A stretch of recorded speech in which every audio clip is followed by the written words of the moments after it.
दोस्तों क्या हो अगर आप बिना ग्रेविटी के पैदा हो जाए, मतलब इस पृथ्वी की ग्रेविटी आप पर असर न करे और आप हवा में उड़ने लगे। कुछ ऐसा ही होता है हमारे आज के हीरो के साथ और उसे क्या क्या परेशानियों का सामना करना पड़ता है। मूवी स्टार्ट होती है और हमें एक प्रेग्नेंट लेडी दिखाई जाती है जिसका नाम नतालिया होता है और तभी उसकी डिलीवरी का टाइम भी आ चुका होता है और उस वक्त नतालिया की मदर अलीना भी उसके साथ होती है। नतालिया की तबीयत खराब होना शुरू हो जाती है और उसकी माँ फौरन उसे हॉस्पिटल ले जाती है, लेकिन रात काफी हो चुकी होती है इसलिए हॉस्पिटल में ज्यादा डॉक्टर अवेलेबल नहीं होते। लेकिन वहाँ पर एक नर्स होती है जो उसकी डिलीवरी कर देती है और नतालिया का बच्चा पैदा हो जाता। लेकिन सब उस बच्चे को देखकर काफी हैरान और परेशान हो जाते हैं क्योंकि लोगों को उस चीज पर यकीन नहीं आ रहा था जो वह देख रहे थे, क्योंकि बच्चा पैदा होते ही हवा में फ्लाई करना शुरू हो जाता है। नतालिया भी ये देखकर काफी हैरान हो जाती है और वह अपनी मदर को कहती है कि हमारी एक एंजल बच्चे की पैदाइश हुई है। लेकिन नतालिया की मदर एक समझदार और एक्सपीरियंस लेडी होती है और वह फौरन समझ जाती है कि बच्चा अब नॉर्मल है और ऐसा ही होता है कि वह बच्चा विदाउट ग्रेविटी पैदा होता है। वह लोग काफी गरीब लोग होते हैं और फौरन हॉस्पिटल को छोड़कर चले जाते हैं, जबकि नर्स उन्हें काफी समझा रही होती है कि अभी उनके जाने का टाइम नहीं हुआ। लेकिन वह उसकी नहीं मानते और अपने घर आ जाते हैं। जब वह लोग घर आ जाते हैं तब नतालिया की मदर उसे एक अजीब सा सवाल पूछती है। वह पूछती है कि तुम याद करो कि इस बच्चे का बाप कौन है।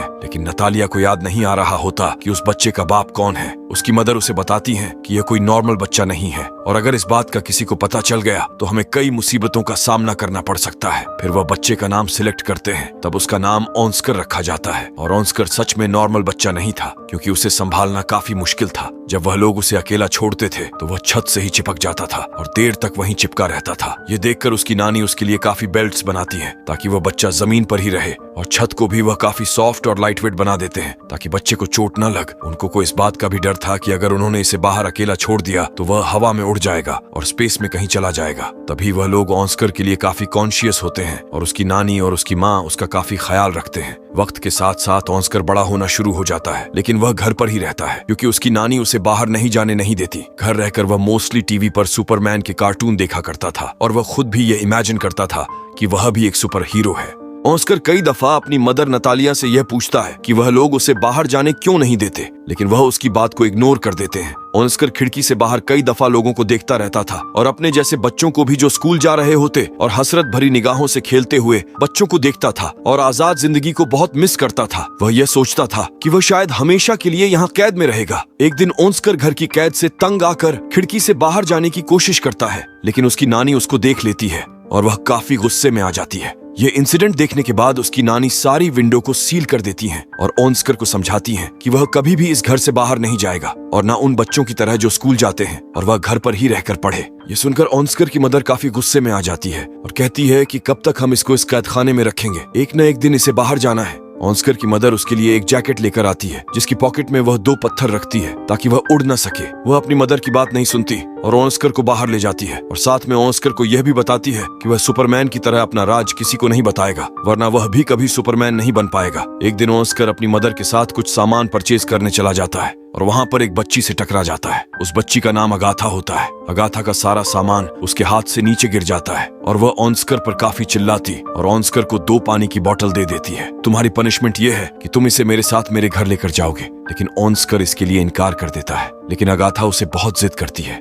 तब ऑस्कर इसके लिए राजी हो जाता है और अपनी मदर को बगैर बताए वह उस बच्ची के साथ चला जाता है। अब ऑस्कर के हाथ में 2 भारी बोतल होती हैं और उसकी पॉकेट में पत्थर भी होते हैं जिसकी वजह से वह काफी हैवी महसूस कर रहा होता है। वह अपनी पॉकेट से दोनों पत्थरों को निकालकर फेंक देता है। अब अगाथा के साथ उसकी फ्रेंडशिप हो जाती है। फिर अगाथा अपने घर पहुंच जाती है और वह ऑस्कर से पानी की बोतल मांगती है, लेकिन ऑस्कर पानी की बोतल देने से इनकार कर देता है क्योंकि उसे पता होता है कि अगर उसने ये पानी की बोतल उसे दे दी तो वह हवा में उड़ जाएगा, क्योंकि अगाथा नासमझ होती है और ऑस्कर से बोतल छीन लेती है। जैसे ही वह ऑस्कर से बोतल लेती है वह हवा में उड़ जाता है। वह जगह चारों तरफ से काफी बंद होती है, इसलिए ऑस्कर ज्यादा ऊंचा नहीं उड़ता। अगाथा ये देखकर काफी हैरान हो जाती है और चिल्लाकर उसे सुपरमैन कहती है। ऑस्कर उसे हेल्प मांगता है। ये सुनकर अगाथा फौरन अपने रूम में जाती है और अपना एक पिंक कलर का बैग उठाकर लाती है जो पत्थरों से भरा होता है और उनका आइडिया यह था कि इन पत्थरों को वो अपनी पॉकेट में रखेगा। उनका यह प्लान अच्छा साबित होता है और ऑस्कर नीचे आ जाता है। उनकी गहरी दोस्ती हो जाती है। ऑस्कर एकता को कहता है कि तुम प्रॉमिस करो कि इस बात को सीक्रेट रखोगी और किसी को नहीं बताओगी। दूसरी तरफ ऑस्कर के गायब होने की वजह से उसकी मदर और उसकी नानी काफी परेशान परेशान होती है और वह यह सोच लेती है कि वह शायद हवा में उड़ गया है, क्योंकि जो पत्थर उसकी मदर ने उसकी पॉकेट में रखे होते हैं वह उन्हें जमीन पर गिरे हुए मिलते हैं। फिर ऑन्स्कर उसी बैग के साथ जो अगाथा ने उसे दिया था उसे लेकर घर आ जाता है और अपनी मदर को अगाथा के बारे में बताता है। फिर उसकी मदर उसे पूछती है कि कहीं तुमने अपना राज उसे तो नहीं बता दिया, लेकिन वह अपनी मदर से झूठ बोल देता है कि मैंने नहीं बताया। ऑन्स्कर और अगाथा कई दिन तक एक दूसरे से मिलते रहते थे।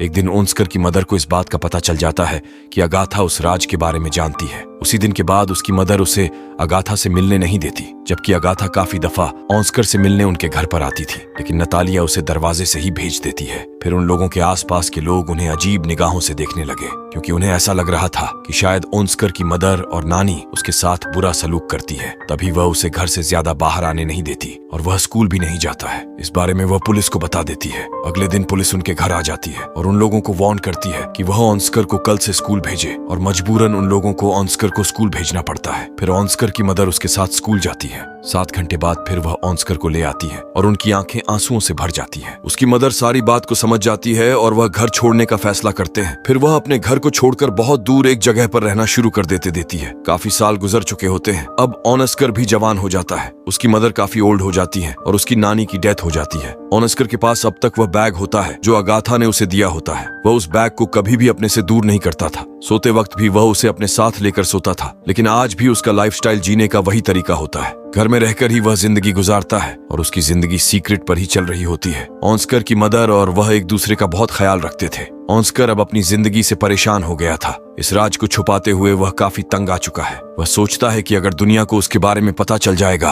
तो वह थोड़े ही वक्त में पूरी दुनिया में मशहूर हो जाएगा, जैसे उसका आइडियल मैन, सुपरमैन, और उसके ऊपर बहुत सी किताबें भी लिखेंगे। लेकिन उसकी मदर ऐसा कुछ नहीं चाहती है। उसकी मदर उसे समझाती है कि ऐसा कुछ नहीं होगा, क्योंकि उसकी मदर को ऐसा लगता था कि अगर दुनिया को इस राज का पता चल गया तो वह उसे खो देगी। फिर वह अपनी माँ की खातिर सब्र कर लेता है, लेकिन फिर उसका सब्र खत्म होना शुरू हो जाता है और एक दिन वह अपनी मदर को बगैर बताए घर से बाहर चला जाता है। फिर वह एक मैजिक शो में चला जाता है जहां लोगों के टैलेंट को दिखाया जाता है और वह पहली बार अपने टैलेंट को दिखाने वहां चला जाता है। उसी रात वह शो हिट हो जाता है और उसकी माँ भी यह शो देख लेती है। इस मामले में ऑन्स्कर की मदर बेबस थी। काफी लोग ऑन्स्कर को टीवी पर देख चुके होते हैं और वह फेमस भी हो चुका होता है। अगले दिन वह एक आदमी जिसका नाम डेविड होता है उससे मिलता है और असल में वह आदमी कंटेंट एजेंट होता है। वो ऑन्स्कर को कहता है कि मैं तुम्हारी मशहूर होने में मदद कर सकता हूँ। हम बहुत बड़ा शो ऑर्गेनाइज करेंगे जिससे तुम फेमस हो जाओगे। फिर वह ऑन्स्कर को एक बहुत बड़ा घर दे देता है जहाँ पर वह रह सके और उसे एक कॉन्ट्रैक्ट पर साइन भी करवाता है, क्योंकि ऑन्स्कर भी मशहूर होना चाहता था। वह दोनों मिलकर बहुत बड़े शो में जाकर अपनी परफॉर्मेंस दिखाते हैं और रातों रात ऑन्स्कर भी एक फेमस पर्सनैलिटी बन जाता और बाद में ऑन्स्कर को नाम दिया जाता है द मैन विदाउट ग्रेविटी। वह लोग अपने काम में काफी इंजॉय कर चुके होते हैं और उन्होंने काफी पैसा भी कमा लिया होता है। लेकिन फिर एक दिन ऑन्स्कर को रियलाइज होता है कि जो ड्रीम उसने बचपन में देखा था सुपरमैन बनने का, वह सुपर हीरो नहीं है, बल्कि वह तो एक कठपुतली बन चुका है जिसे लोग अपने एंजॉयमेंट के लिए इस्तेमाल करते हैं। कभी तो लोग उसे फोटोशूट में बुलाते थे और कभी किसी मैजिक शो में आहिस्ता आहिस्ता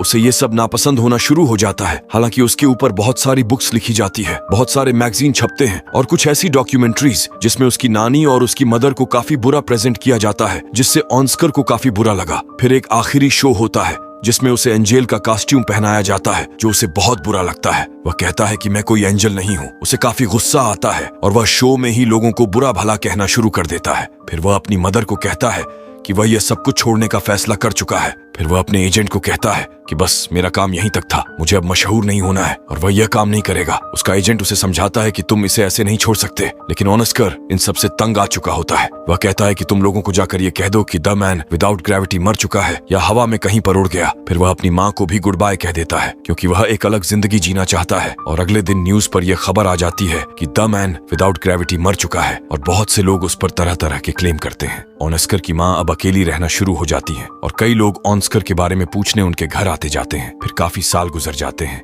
और ऑनस्कर की मदर की भी डेथ हो जाती है, लेकिन ऑनस्कर अभी तक जिंदा था। वह एक अलग लाइफस्टाइल से अपनी जिंदगी गुजार रहा था। उसने काफी बड़ी दाढ़ी रख ली थी और व्हील चेयर पर रहता था ताकि दुनिया को कभी भी उसके सीक्रेट का पता न चले। वह अपना नाम भी चेंज कर चुका था और एक होटल में रिसेप्शनिस्ट की जॉब करने लगा। सब लोग उसके साथ काफी अच्छा ट्रीट करते थे और एक दिन उसकी बचपन की फ्रेंड अगाथा उससे मिलती है। वह ऑनस्कर को उस पिंक बैग की वजह से पहचानती है जो आज भी ऑनस्कर के साथ था, जो उसे बचपन में उसने दिया था। उस बैग की वजह से ही वह जमीन पर रहा और उसकी शादी शादी भी नहीं हुई। वह दोनों एक दूसरे से मिलकर काफी खुश हो जाते हैं, लेकिन अगाथा अपनी जिंदगी से सेटिस्फाइड नहीं थी, क्योंकि अब अगाथा का कैरेक्टर अच्छा नहीं था। उसका मकसद सिर्फ पैसे कमाना बन गया। वह काफी मर्तबा कई मेल्स के साथ उसी होटल में आया करती थी जहाँ पर ऑन्स्कर था, जिसे देखकर ऑन्स्कर को बहुत बुरा लगता था। ऑन्स्कर कई दफा अपने दिल की बात अगाथा के सामने रखता है, लेकिन वह काफी बदल चुकी होती है और उसकी बातों को इग्नोर कर देती है। इस बात से साफ जाहिर हो जाता है कि ऑन्स्कर ने अभी तक उसे अपने दिल से नहीं निकाला था। अगाथा के बदलने की वजह यह थी कि उसने काफी दुखों में जिंदगी गुजारी थी और ऑन्स्कर भी उसे छोड़कर चला गया था। फिर वक्त के साथ साथ वह एक दूसरे को अंडरस्टैंड कर लेते हैं और दोनों शादी कर लेते हैं और फिर उसी घर में रहना शुरू कर देते हैं जहां वह बचपन में रहा करते थे, और यहाँ पर मूवी एंड हो जाती।